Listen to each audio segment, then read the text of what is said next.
بسم اللہ الرحمن الرحیم کیوچ ٹی وی کے دوستو، السلام علیکم ورحمۃ اللہ وبرکاتہ۔ دوستو، آج میں آپ کے لیے خانپور کی مریم کی کہانی کی قسط نمبر 3 لے کر حاضر ہوا ہوں۔ آپ سے گزارش ہے کہ جنہوں نے ابھی تک میرا چینل سبسکرائب نہیں کیا، چینل سبسکرائب کر لیں، ویڈیو کو لائک کریں اور اپنے دوستوں میں شیئر کریں۔ تو چلتے ہیں کہانی کی طرف۔ وہ آج 2 ماہ بعد سائمہ سے ملنے آیا تھا۔ مریم کو رحیم یار خان گئے ہوئے 4 ماہ ہو گئے تھے۔ اس کے جانے کے کچھ دنوں بعد ہی وہ بھی لیاقت پور چلا گیا تھا۔ 15-20 دن بعد خانپور چکر لگا لیا کرتا تھا۔ وہ بھی گرمیوں کی ایک چلچلاتی ہوئی دوپہر تھی جب وہ خانپور چلا آیا۔ تمہاری اماں کہاں ہے؟ اس نے صحن میں چٹاپو کھیلتی سائمہ کی دونوں بیٹیوں سے پوچھا تھا۔ اماں کسی کے گھر گئی ہے، ان میں سے ایک نے کہا۔ وہ سر ہلاتے ہوئے کچن میں آیا، کولر سے ٹھنڈا ٹھار پانی پیا اور برآمدے میں پڑی چارپائی اٹھا کر اوپر چھت پر لے آیا۔ ارادہ تھا کہ کچھ دیر سوئے گا۔ چھت پر بنے اس اکلوتے ڈربے نما کمرے کا دروازہ کھلا ہی تھا۔ وہ چارپائی لے کر اندر آ گیا اور مریم، اس کے لبوں سے سرگوشی نکلی تھی۔ وہ کمرے کی دیوار کے ساتھ بیٹھی کسی کھیل میں لگی ہوئی تھی۔ علی، مریم نے اسے دیکھ کر کہکا لگایا تھا۔ وہ اسے پہچان گئی تھی۔ اوہ میری رانی، میں نے کتنا یاد کیا تھا تجھے۔ علی کا دل یکدم خوشی سے بھر گیا۔ اس نے فرتے جذبات میں آ کر زور سے مریم کو گلے لگایا تھا۔ کہاں چلی گئی تھی تو؟ وہ اس کے گالوں کو چوم رہا تھا۔ میری رانی، بس اب کہیں نہیں جانے دوں گا تجھے میں۔ وہ اسے گلے سے لگائے اس کے بالوں میں انگلیاں پھیرتے ہوئے کہہ رہا تھا۔ اسے اندازہ ہو گیا تھا کہ سائمہ اور شاہد نے مریم کو رحیم یار خان ایسے ہی نہیں بھیجا تھا۔ انہیں کچھ تو پتہ چلا تھا، کچھ ایسا جو بہت غلط تھا، اور اب اسے اس غلط کو ٹھیک کرنا تھا۔ چند دن بعد وہ دوبارہ خانپور آیا تو ایک لڑکی اس کے ساتھ تھی۔ یہ کون ہے علی؟ سائمہ ٹھٹک گئی۔ یہ میری بیوی ہے آپا، ہم دونوں نے کورٹ میرج کی ہے، علی نے بتایا۔ سائمہ کو اس لڑکی کی عمر کافی زیادہ لگی۔ تیرا تو شناختی کارڈ بھی نہیں بنا، اب پھر کورٹ میرج کیسے کر لی؟ سائمہ کا ماتھا ٹھنک رہا تھا۔ اور یہ پاکستان ہے آپا، یہاں سب چلتا ہے۔ میں نے لیاقت پور میں ایک کرائے کا مکان بھی لے لیا ہے، تو کسی دن ضرور آنا۔ وہ سائمہ کو پوری طرح مطمئن کرنے کی کوشش کر رہا تھا۔ 2-3 دن بعد سائمہ اسے ملنے لیاقت پور چلی ہی گئی۔ علی نے نہ صرف اسے اپنا گھر دکھایا بلکہ اسے دوپہر کا کھانا بھی کھلایا۔ ان دونوں کا سلوک دیکھ کر سائمہ کافی حد تک مطمئن ہو گئی۔ اب علی کا راستہ صاف تھا۔ وہ ہر دوسرے-تیسرے دن خانپور چلا آتا۔ گرمیوں کے قیامت خیز طویل دنوں کا راج تھا۔ وہ اکثر دوپہر کو آتا جب شاہد کھیتوں میں ہوتا اور سائمہ اپنے بچوں کے ساتھ اندر ایئر کولر لگا کر سو رہی ہوتی۔ دروازے کی بجائے بڑی خاموشی سے گھر کی پچھلی دیوار پھلانگتا اور اوپر چھت پر چلا آتا۔ 3-4 گھنٹے مریم کے ساتھ گزار کر سائمہ کے اٹھنے سے پہلے ہی واپس چلا جاتا۔ دھیرے دھیرے اس نے مریم کو بھی پچھلی دیوار پھلانگنی سکھا دی۔ اب اکثر ہی وہ علی کے کہنے پر دیوار پھلانگ کر باہر آ جاتی اور وہ اسے لے کر گاؤں کی حدود پر موجود ایک زیر تعمیر مرغی خانے پر لے جاتا تھا۔ اس دن بھی ظہر کے بعد تیز آندھیوں کے جھکڑ چلنا شروع ہو گئے اور کچھ ہی دیر میں پورا آسمان سیاہ رنگ کے بادلوں سے ڈھک گیا۔ سائمہ اپنے بچوں کے ساتھ اندر سوئی پڑی تھی۔ مریم خوشی سے جھومتے ہوئے باہر نکل آئی۔ بارش کے موٹے موٹے قطرے گرنا شروع ہو گئے تھے۔ وہ یوں ہی بھاگتے دوڑتے گھر سے دور نکل آئی۔ علی اسے لینے ہی آ رہا تھا۔ چاروں طرف سنہری گندم کے لہلاتے ہوئے کھیت اور پگڈنڈی کے بیچوں بیچ دوپٹے سے بے نیاز خانپور کی مریم، وہ دونوں بازو پھیلائے گول گول گھوم رہی تھی، بارش میں بھیگ رہی تھی، زور زور سے ہنس رہی تھی۔ علی کی تمام تر خواہشیں یکدم جاگ اٹھیں۔ وہ اس کا ہاتھ پکڑ کر اس زیر تعمیر مرغی خانے پر لے گیا۔ بارش، تنہائی، اندھیرا اور مریم، بارش میں بھیگی ہوئی حسین ترین مریم جو اس وقت پوری طرح اس کی دسترس میں تھی۔ وہ اس کے لبوں اور گالوں کو چومتا جیسے پاگل ہو گیا۔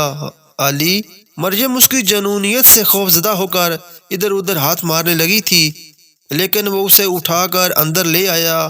بس تھوڑی دیر۔ وہ اپنی شرٹ اتارتے ہوئے اس پر حاوی ہو گیا۔ ایک ہاتھ مضبوطی سے اس کے منہ پر رکھے، دوسرے ہاتھ سے اس کے بازو جکڑے، اپنے نفس کی تسکین کرتا چلا گیا۔ 12 سالہ مریم پسینے سے شرابور ہو گئی تھی، آنکھیں پانیوں سے بھر گئی تھیں، کلائیاں نیلی ہو رہی تھیں۔ سانسیں ٹوٹنے لگی تھیں، وہ تڑپ تڑپ کر ٹھنڈی ہو گئی۔ اپنی پیاس بجھا کر علی نے اس کے لبوں سے ہاتھ ہٹایا تھا۔ میری رانی، اس نے بڑی محبت سے اس کا ٹوٹا بکھرا وجود اپنی آغوش میں بھر لیا۔ اور یہ اختتام نہیں تھا، رفتہ رفتہ اس نے دن کی بجائے رات کو آنا شروع کر دیا۔ مریم اس کے لیے ایک حق کی طرح ہو گئی۔ اس کے چھوٹے بڑے تحفوں کے بدلے پوری پوری رات وہ اس کی ہوتی۔ وہ اسے پیار کرتا، باہوں میں بھرتا، اپنی پیاس بجھاتا۔ وہ اس کی ہر قسم کی خواہشات کی تسکین کے لیے کافی تھی۔ وہ بھی ساون کا ایک حبس زدہ دن تھا جب وہ ظہر کے بعد سائمہ سے ملنے آیا۔ سائمہ سے ملے اسے 20 دن ہو گئے تھے۔ کل میں لیاقت پور گئی تھی، سائمہ نے اس کے سر پر بم پھوڑا، پر تیرے گھر کو تو تالا لگا ہوا تھا۔ سائمہ اسے گھور رہی تھی۔ اپا، تو مجھے بتا کر آتی نا، کل تو میں اور نورین رحیم یار خاں گئے ہوئے تھے۔ اس کی اپنی ماں باپ سے صلح ہو گئی ہے نا، ہم ان سے ملنے گئے تھے۔ علی نے جلدی سے کہا۔ اچھا، بڑی جلدی صلح ہو گئی؟ سائمہ کو یقین نہ آیا۔ ہاں آپا، میں نورین کو ان کے پاس ہی چھوڑ آیا ہوں، وہ امید سے ہے آپا۔ علی کے جھوٹ کی کوئی حد نہیں تھی۔ سائمہ ایک دم خوش ہو گئی۔ اچھا اچھا، مبارک ہو، اس کا مطلب تو ابا بننے والا ہے۔ سائمہ مطمئن ہو ہی گئی۔ اس نے سکون کا سانس بھرا تھا۔ مریم کہاں ہے؟ اس نے پوچھا۔ اوپر ہے، 2 دن ہو گئے اس کا تاپ ہی نہیں اتر رہا، الٹیاں ہی کرتی رہتی ہے۔ سائمہ ایک دم بیزار ہو کر بولی۔ علی ٹھٹک گیا۔ میں اکیلی کس طرف ہوا کروں؟ وہ بڑبڑائے جا رہی تھی۔ علی چپ چاپ اوپر آ گیا۔ مریم بے جان سی ہو کر چارپائی پر پڑی تھی۔ کمرے میں جگہ جگہ اس نے الٹیاں کی ہوئی تھیں، مکھیوں اور بدبو سے برا حال تھا۔ مریم، کیا ہوا ہے؟ علی نے اسے سیدھا کیا۔ بارے نگابت کے وہ بول بھی نہ سکی۔ علی کے کانوں میں سائرن بجنے لگے تھے۔ اگلی صبح وہ اسے خانپور شہر لے آیا۔ اس کا خدشہ بالکل درست تھا، وہ امید سے تھی۔ علی بے حد پریشان ہو گیا۔ اسے فوری طور پر کچھ کرنا تھا۔ مریم کو واپس گاؤں چھوڑ کر وہ واپس شہر آیا اور ایک پرائیویٹ لیڈی ڈاکٹر کو اچھی خاصی رقم دے کر مریم کے ابارشن کے لیے راضی کر لیا۔ اگلی دن تقریباً 11 بجے وہ اسے ساتھ لے کر خانپور شہر آ گیا۔ لیڈی ڈاکٹر تو مریم کو دیکھ کر ہی بدک گئی۔ تم نے تو کہا تھا کہ لڑکی بالغ ہے، یہ تو پورے 14 کی بھی نہیں ہے۔ لیڈی ڈاکٹر کو غصہ آ گیا۔ علی نے اس کی خوب منتیں کی، لیکن بے سود۔ اس کی عمر بہت کم ہے، اس کی جان چلی جائے گی، کسی اور سے کروا لو۔ لیڈی ڈاکٹر نے صاف انکار کر دیا۔ پورا دن مریم کے ساتھ خانپور میں ذلیل و خوار ہو کر آخر ایک نرس اس کا ابارشن کرنے پر راضی ہو گئی تھی۔ کمرے سے آتی مریم کی درد بھری چیخیں بھی علی کو شرمندہ نہ کر سکی۔ اس لمحے اسے صرف اپنا الو سیدھا کرنا تھا۔ شام کے سائے گہرے ہو رہے تھے جب وہ اسے واپس گاؤں لے کر آیا۔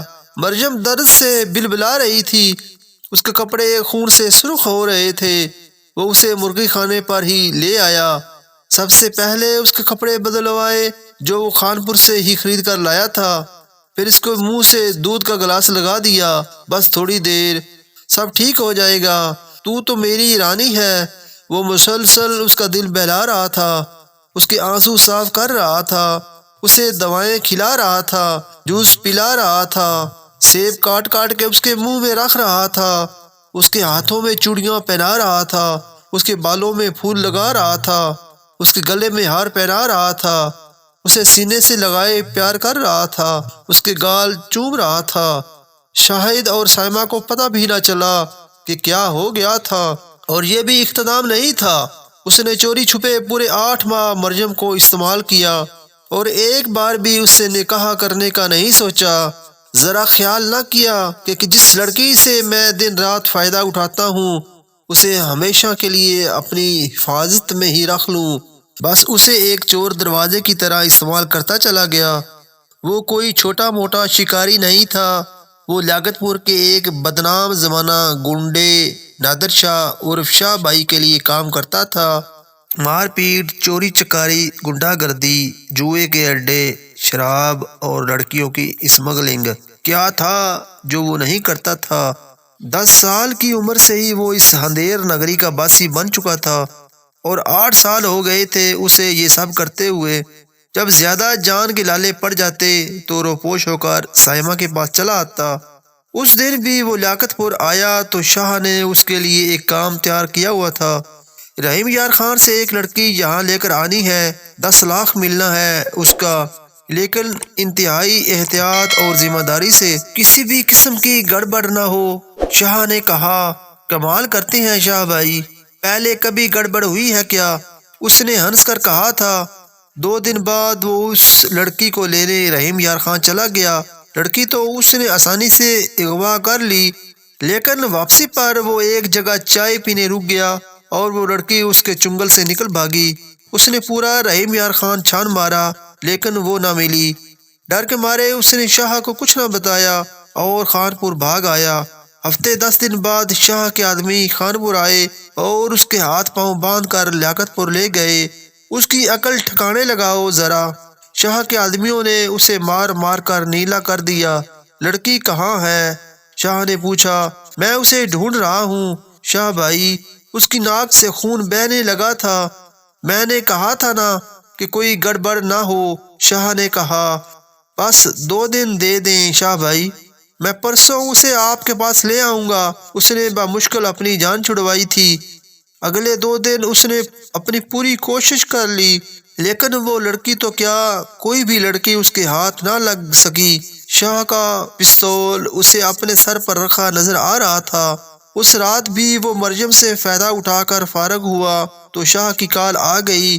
مریم نڈھال ہو کر چارپائی پر پڑی تھی۔ جی شاہ بھائی، وہ جلدی سے شرٹ پہنتے ہوئے بولا۔ مل گئی لڑکی؟ کب لے کر آئے گا؟ شاہ نے پوچھا۔ پرسوں، علی نے کہا۔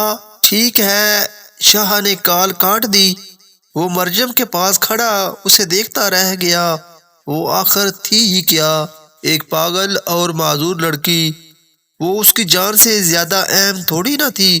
وہ اگر اغوا ہو بھی جائے تو کسے فرق پڑے گا؟ کسی کو نہیں۔ اس کی کسی کو ضرورت نہیں تھی۔ وہ دسمبر کا ایک دھند آلود دن تھا جب وہ مریم کے لیے خانپور شہر سے انتہائی خوبصورت اور ہوش ربا سوٹ لے کر آیا۔